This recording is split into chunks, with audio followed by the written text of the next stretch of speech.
আমার মাস্টার গ্রামের বাড়িতে করেছে, তাই জগন্নাথ এনেছে। আমরা সবাই গেলাম, ওই দিন অনুষ্ঠান ছিল।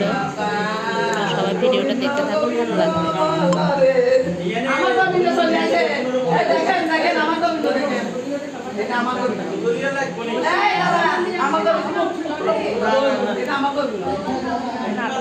এটা আমার গোবিন্দ চলে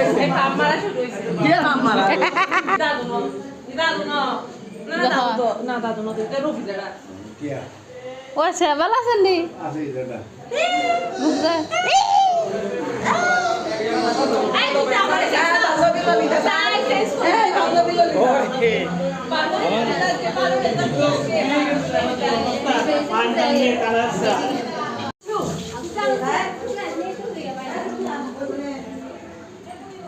মানে হুয়া ভিডিও কর পুরো ভিডিও করুন, ব্যাক কিছু ভিডিও করুন। হ্যাঁ বলতে